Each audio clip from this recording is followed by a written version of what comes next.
आप सुन रहे हैं ज्ञान सागर से गौरव की आवाज में audio book reality is a lie. क्या होगा अगर मैं आपसे कहूं कि जो दुनिया आप देख रहे हैं वह पूरी सच्चाई नहीं है? क्या होगा अगर आपकी यादें, आपके डर, आपके विश्वास सब मिलकर एक ऐसी वास्तविकता बना रहे हों जो असल में एक मानसिक प्रोजेक्शन हो? हम बचपन से जो सीखते हैं वही सच मान लेते हैं। हमें बताया जाता है क्या सही है, क्या गलत है, क्या संभव है और क्या असंभव। लेकिन क्या आपने कभी रुककर यह पूछा है, क्या यह सब वास्तव में मेरा अपना सत्य है? रियलिटी इज अ लाई आपको चुनौती देती है अपने विश्वासों पर सवाल उठाने के लिए, अपने डर को पहचानने के लिए और उस अदृश्य प्रोग्रामिंग को देखने के लिए जो आपकी जिंदगी चला रही है। यह सिर्फ एक किताब नहीं बल्कि एक दर्पण है जो आपको आपकी ही सोच का चेहरा दिखाती है। अगर आप सच में जागना चाहते हैं, अगर आप अपनी सीमाओं से परे जाना चाहते हैं, तो यह सफर आपके लिए है।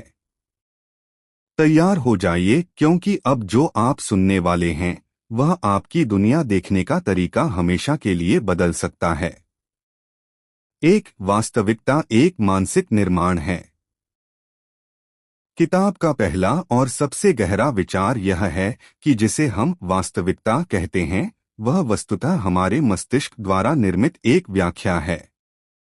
हमारी आंखें केवल प्रकाश की तरंगें ग्रहण करती हैं, कान ध्वनि की कंपन और त्वचा स्पर्श का दबाव, लेकिन इन सभी संकेतों को अर्थ देने का काम मस्तिष्क करता है। यानी हम दुनिया को सीधे नहीं देखते बल्कि उसका एक मानसिक संस्करण देखते हैं। यदि दो व्यक्ति एक ही घटना को देखें तो उनकी व्याख्या अलग अलग हो सकती है, क्योंकि उनके अनुभव, विश्वास और भावनाएं अलग हैं। इस प्रकार सच भी व्यक्तिविशेष के अनुसार बदल सकता है। किताब यह संकेत देती है कि जो हम बाहरी दुनिया समझते हैं वह आंशिक रूप से हमारे भीतर की सोच का प्रतिबिंब है। इसलिए वास्तविकता एक स्थिर वस्तु नहीं बल्कि एक चलती फिरती मानसिक संरचना है जो हर पल बदलती रहती है। दो विश्वास वास्तविकता को आकार देते हैं। हमारे विश्वास हमारे अनुभवों के लिए एक फिल्टर की तरह काम करते हैं। यदि कोई व्यक्ति मानता है कि लोग भरोसेमंद नहीं हैं, तो उसे हर जगह धोखा दिखाई देगा। यदि कोई मानता है कि अवसर हर जगह हैं, तो उसे संभावनाएं दिखेंगी। किताब बताती है कि विश्वास केवल विचार नहीं बल्कि मानसिक प्रोग्राम हैं जो हमारी धारणा और प्रतिक्रिया को नियंत्रित करते हैं। ये विश्वास बचपन, अनुभवों और समाज से बनते हैं। धीरे धीरे हम उन्हें सत्य मान लेते हैं और कभी प्रश्न नहीं करते। परिणामस्वरूप हम वही देखते हैं जो हमारा मन देखने के लिए तैयार है। इस तरह हमारे विश्वास ही हमारी व्यक्तिगत वास्तविकता का निर्माण करते हैं। जब हम अपने सीमित विश्वासों को पहचानते और बदलते हैं तो हमारी दुनिया का अनुभव भी बदलने लगता है। इसलिए लेखक सुझाव देता है कि अपने विश्वासों की जांच करना ही आत्मजागृति का पहला कदम है। 3. सामाजिक प्रोग्रामिंग का प्रभाव। जन्म के बाद से ही हम एक सामाजिक ढांचे में ढलने लगते हैं। परिवार हमें सिखाता है क्या सही है, क्या गलत, स्कूल हमें सोचने का एक विशेष तरीका देता है, समाज हमें सफलता और असफलता की परिभाषाएं बताता है। धीरे धीरे ये सारी शिक्षाएं हमारी पहचान का हिस्सा बन जाती हैं। किताब के अनुसार हम में से अधिकांश लोग अपनी असली सोच नहीं जी रहे बल्कि सामाजिक प्रोग्रामिंग के अनुसार प्रतिक्रिया दे रहे हैं। हम करियर, रिश्ते और जीवन के निर्णय भी अक्सर समाज की अपेक्षाओं के आधार पर लेते हैं। इस प्रक्रिया में हमारी मौलिकता दब सकती है। लेखक यह प्रश्न उठाता है कि क्या हमारे सपने वास्तव में हमारे अपने हैं या वे भी हमें सिखाए गए हैं। जब हम इस प्रोग्रामिंग को पहचानते हैं, तभी हम अपने वास्तविक स्वभाव के करीब पहुंचते हैं। जागरूकता हमें यह समझने में मदद करती है कि कौन सी धारणाएं हमारी हैं और कौन सी केवल समाज द्वारा डाली गई हैं। 4. डर एक भ्रमित करने वाला उपकरण है। डर मानव जीवन का स्वाभाविक हिस्सा है, लेकिन किताब के अनुसार यह अक्सर हमारी धारणा को विकृत कर देता है। वास्तविक खतरे और कल्पित खतरे में अंतर होता है, पर हमारा मस्तिष्क दोनों पर लगभग समान प्रतिक्रिया दे सकता है। उदाहरण के लिए, असफलता का डर हमें प्रयास करने से रोक सकता है, जबकि वास्तविक खतरा मौजूद ही नहीं होता। लेखक बताता है कि समाज और सत्ता संरचनाएं भी कभी-कभी डर का उपयोग नियंत्रण के साधन के रूप में करती हैं। जब व्यक्ति भयभीत होता है, तो वह कम प्रश्न करता है और अधिक आज्ञाकारी हो जाता है। डर हमारी रचनात्मकता, स्वतंत्रता और साहस को सीमित कर देता है। लेकिन जब हम अपने डर को समझते हैं और उसका सामना करते हैं, तो हमें पता चलता है कि कई सीमाएं केवल मानसिक थीं। इस प्रकार डर को पहचानना और उससे ऊपर उठना वास्तविकता के भ्रम को तोड़ने की दिशा में एक महत्वपूर्ण कदम है। 5. मीडिया और सूचना का नियंत्रण। आज के युग में हमारी वास्तविकता का बड़ा हिस्सा मीडिया और डिजिटल प्लेटफॉर्म के माध्यम से बनता है। हम जो समाचार पढ़ते हैं, जो वीडियो देखते हैं और जो चर्चाएं सुनते हैं, वे हमारी सोच को दिशा देते हैं। किताब यह तर्क देती है कि सूचना का चयन ही धारणा का निर्माण करता है। यदि हमें केवल नकारात्मक समाचार दिखाए जाएं, तो दुनिया भयावह लगेगी। यदि सकारात्मक उदाहरण दिखाए जाएं, तो आशा बढ़ेगी। इस प्रकार मीडिया केवल सूचना नहीं देता, बल्कि एक विशेष फ्रेम भी देता है जिसके भीतर हम सोचते हैं। लेखक चेतावनी देता है कि हमें हर सूचना को अंतिम सत्य मानने के बजाय उसे परखना चाहिए। जब हम स्रोत, उद्देश्य और संदर्भ को समझते हैं, तब हम अपनी सोच को अधिक स्वतंत्र बना सकते हैं। सचेत उपभोक्ता बनना ही भ्रमित वास्तविकता से बाहर निकलने का एक प्रभावी मार्ग है। 6. समय एक सापेक्ष अनुभव है। किताब के अनुसार समय वह स्थिर और कठोर रेखा नहीं है, जैसा हम घड़ी और कैलेंडर के माध्यम से समझते हैं। समय का अनुभव हमारे मन की अवस्था पर निर्भर करता है। जब हम आनंदित होते हैं, तो समय तेजी से बीतता हुआ लगता है। जब हम दुख या चिंता में होते हैं, तो वही समय धीमा प्रतीत होता है। इसका अर्थ है कि समय का अनुभव वस्तुनिष्ठ से अधिक व्यक्तिनिष्ठ है। लेखक यह विचार प्रस्तुत करता है कि अतीत और भविष्य भी मानसिक निर्माण हैं, अतीत स्मृतियों के रूप में और भविष्य कल्पनाओं के रूप में। वास्तविक अनुभव केवल वर्तमान क्षण में होता है।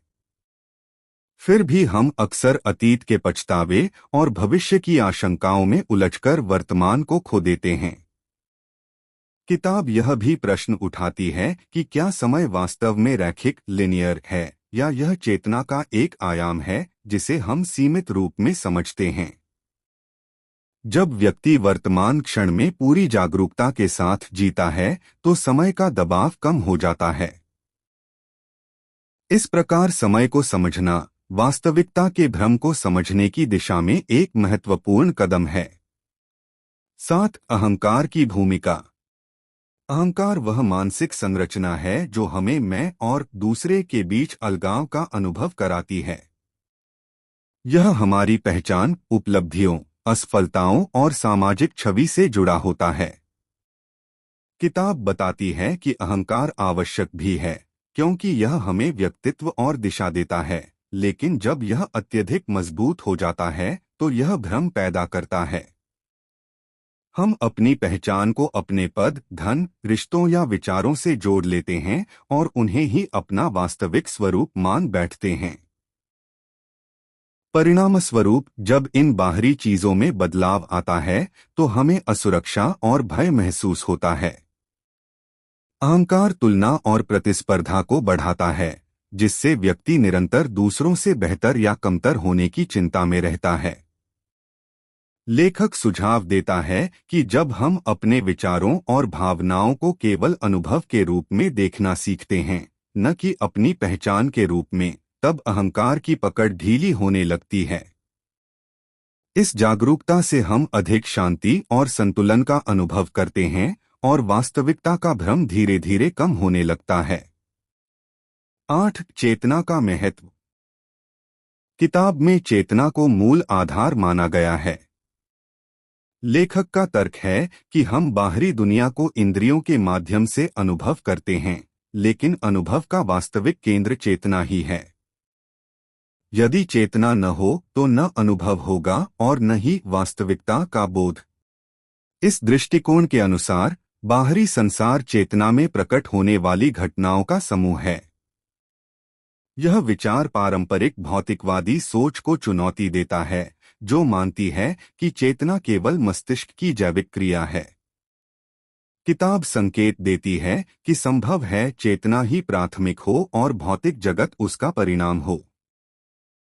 जब व्यक्ति अपनी चेतना के प्रति सजग होता है, ध्यान, आत्मनिरीक्षण या गहरी सोच के माध्यम से, तो वह अपने विचारों और भावनाओं को अलग दृष्टि से देखने लगता है। यह दूरी व्यक्ति को मानसिक प्रतिक्रियाओं से मुक्त करती है। लेखक कहता है कि चेतना को समझना वास्तविकता की परतों को हटाने जैसा है। जितनी गहरी जागरूकता, उतना स्पष्ट अनुभव। 9. ऊर्जा और कंपन का सिद्धांत। किताब यह विचार प्रस्तुत करती है कि ब्रह्मांड की हर वस्तु मूलतः ऊर्जा है। आधुनिक विज्ञान भी बताता है कि पदार्थ सूक्ष्म स्तर पर ऊर्जा के कणों से बना है। इसी आधार पर लेखक कहता है कि हमारे विचार और भावनाएं भी ऊर्जा के रूप में कार्य करती हैं। जब हम सकारात्मक सोच रखते हैं तो हमारी मानसिक स्थिति और व्यवहार भी उसी दिशा में बदलते हैं, जिससे अनुभव अलग हो सकते हैं। यह सिद्धांत कंपन या वाइब्रेशन के विचार से जुड़ा है, अर्थात हर भावना एक विशेष आवृत्ति पर काम करती है। हालांकि यह विचार प्रतीकात्मक भी हो सकता है, पर इसका मनोवैज्ञानिक प्रभाव स्पष्ट है। हमारी आंतरिक अवस्था हमारे बाहरी अनुभव को प्रभावित करती है। यदि व्यक्ति निरंतर भय या क्रोध में रहता है, तो उसकी दुनिया भी तनावपूर्ण लगेगी। यदि वह शांति और विश्वास की भावना विकसित करता है, तो अनुभव भी अधिक संतुलित होंगे। इस प्रकार ऊर्जा का सिद्धांत हमें यह याद दिलाता है कि हमारी आंतरिक स्थिति ही हमारी वास्तविकता को रंग देती है। 10. प्रश्न करने की शक्ति।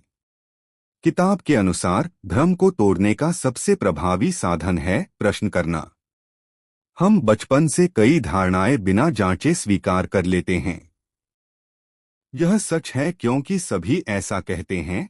यह सोच हमें सीमित कर देती है। लेखक बताता है कि जब हम हर मान्यता, परंपरा और सूचना पर विचारपूर्वक प्रश्न उठाते हैं, तो हमें नए दृष्टिकोण मिलते हैं।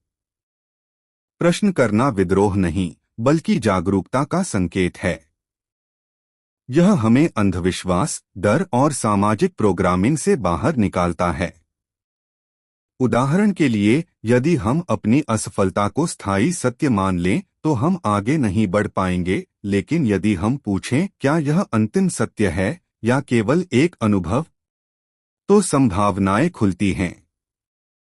सवाल हमारे मन को सक्रिय और स्वतंत्र बनाते हैं।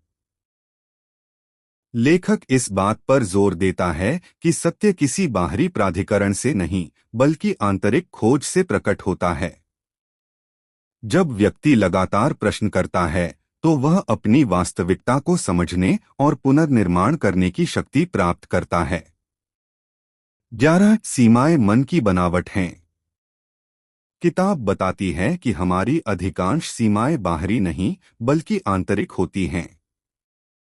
हम अक्सर मैं यह नहीं कर सकता, मेरे बस की बात नहीं या मेरी किस्मत ही ऐसी है जैसे वाक्य दोहराते हैं। धीरे धीरे ये विचार हमारे अवचेतन में गहरे बैठ जाते हैं और हमारी पहचान का हिस्सा बन जाते हैं। परिणामस्वरूप हम कोशिश करने से पहले ही हार मान लेते हैं। लेखक के अनुसार वास्तविक बाधा परिस्थिति नहीं बल्कि उस परिस्थिति के बारे में हमारी धारणा होती है। जब कोई व्यक्ति अपने बारे में सीमित विश्वास रखता है तो वह अवसरों को भी नहीं पहचान पाता। यह मानसिक सीमा अदृश्य दीवार की तरह काम करती है। लेकिन जैसे ही व्यक्ति इन धारणाओं को चुनौती देता है और छोटे छोटे कदम उठाना शुरू करता है, उसे पता चलता है कि उसकी क्षमता कहीं अधिक है। किताब यह समझाती है कि सीमाएं अक्सर डर, असफलता के अनुभव और सामाजिक तुलना से बनती हैं। जागरूकता और आत्मविश्वास के माध्यम से इन्हें तोड़ा जा सकता है। जब व्यक्ति अपनी सोच को विस्तार देता है तो उसकी वास्तविकता भी विस्तृत होने लगती है। 12. जागरूकता से परिवर्तन। लेखक का मानना है कि परिवर्तन की शुरुआत जागरूकता से होती है। जब तक हम अपनी सोच, भावनाओं और प्रतिक्रियाओं को समझते नहीं, तब तक हम उनके गुलाम बने रहते हैं। जागरूकता का अर्थ है अपने विचारों को बिना निर्णय के देखना। उदाहरण के लिए, यदि हमें क्रोध आता है तो सामान्यतः हम तुरंत प्रतिक्रिया देते हैं, लेकिन यदि हम उस क्रोध को केवल एक अनुभव के रूप में देखें तो हमारी प्रतिक्रिया बदल सकती है। किताब बताती है कि जागरूकता हमें स्वचालित प्रोग्रामिंग से बाहर निकालती है। हम समझने लगते हैं कि कौन से विचार हमारे हैं और कौन से केवल आदतें हैं। ध्यान, आत्मनिरीक्षण और गहरी सांस जैसी सरल विधियां व्यक्ति को वर्तमान में लाती हैं। जब हम वर्तमान में होते हैं तो हम स्पष्ट निर्णय ले पाते हैं। धीरे धीरे यह प्रक्रिया हमारे व्यक्तित्व और जीवन की दिशा बदल सकती है। लेखक कहता है कि बाहरी दुनिया बदलने से पहले आंतरिक समझ आवश्यक है। जागरूकता ही वह प्रकाश है जो भ्रम को उजागर करता है और वास्तविकता को स्पष्ट बनाता है। 13. स्वतंत्र इच्छा बनाम नियति। किताब एक गहरा प्रश्न उठाती है, क्या हम सच में स्वतंत्र हैं या हमारी हर सोच और क्रिया पहले से तय है? हमारे निर्णय हमारे पिछले अनुभवों, विश्वासों और सामाजिक प्रोग्रामिंग से प्रभावित होते हैं। यदि हमारी प्रतिक्रियाएं इन्हीं कारकों से संचालित होती हैं, तो क्या हमारी स्वतंत्र इच्छा वास्तविक है? लेखक यह संकेत देता है कि पूर्ण स्वतंत्रता शायद तभी संभव है जब हम अपनी प्रोग्रामिंग को पहचान लें। जब तक हम अचेतन आदतों के आधार पर निर्णय लेते हैं, तब तक हम वास्तव में स्वतंत्र नहीं हैं। लेकिन जैसे ही हम अपने विचारों को जागरूक होकर देखते हैं, हमें विकल्प दिखाई देने लगते हैं। यह विकल्प ही स्वतंत्रता का प्रारंभ है। नीति और स्वतंत्र इच्छा के बीच संतुलन इसी जागरूकता में है। परिस्थितियां हमारे नियंत्रण में नहीं हो सकती, लेकिन हमारी प्रतिक्रिया हमारे हाथ में है। लेखक बताता है कि सच्ची स्वतंत्रता बाहरी नियंत्रण से नहीं, बल्कि आंतरिक स्पष्टता से आती है। जब हम सजग होकर चुनते हैं, तभी हम अपनी वास्तविकता को सचेत रूप से आकार दे सकते हैं। 14. आध्यात्मिक दृष्टिकोण।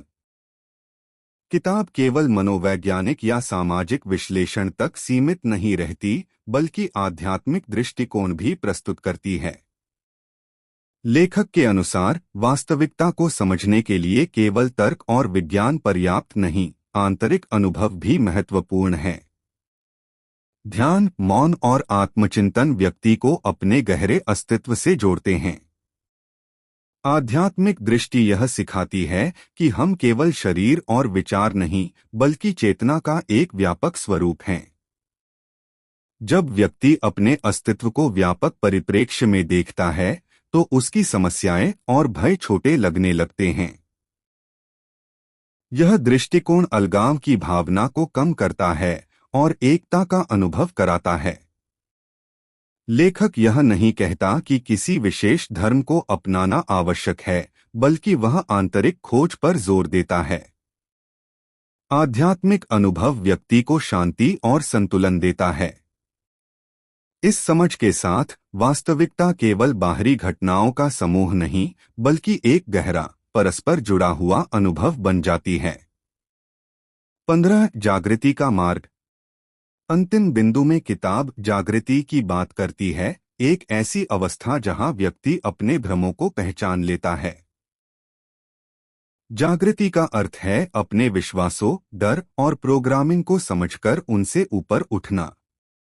यह कोई अचानक चमत्कार नहीं, बल्कि एक निरंतर प्रक्रिया है। जब व्यक्ति अपने विचारों पर प्रश्न करता है, वर्तमान में जीता है और जागरूकता विकसित करता है, तो धीरे धीरे उसका दृष्टिकोण बदलने लगता है। वह बाहरी परिस्थितियों से कम प्रभावित होता है और आंतरिक स्थिरता अनुभव करता है। लेखक कहता है कि जागृति का मार्ग सरल है, पर आसान नहीं। इसमें ईमानदारी, धैर्य और आत्मचिंतन की आवश्यकता होती है। जैसे जैसे भ्रम की परतें हटती हैं, व्यक्ति को जीवन अधिक स्पष्ट और अर्थपूर्ण लगता है। अंततः जागृति हमें यह समझने में मदद करती है कि वास्तविकता कोई स्थिर वस्तु नहीं, बल्कि हमारी चेतना का प्रतिबिंब है। जब हम स्वयं को समझ लेते हैं, तो दुनिया भी बदलती हुई प्रतीत होती है। तो अब सवाल यह नहीं है कि दुनिया झूठ है या सच। सवाल यह है कि आप किस वास्तविकता को चुनते हैं। जब आप अपने विश्वासों पर प्रश्न करना शुरू करते हैं, जब आप डर के पार देखने लगते हैं, जब आप वर्तमान में जीना सीखते हैं, तभी असली स्वतंत्रता शुरू होती है। याद रखिए, जागृति कोई मंजिल नहीं, बल्कि एक यात्रा है। हर दिन, हर विचार, हर निर्णय आपकी वास्तविकता को नया आकार देता है। अगर इस पुस्तक ने आपके सोचने का तरीका थोड़ा भी बदला है, तो शायद यही इसकी असली शक्ति है।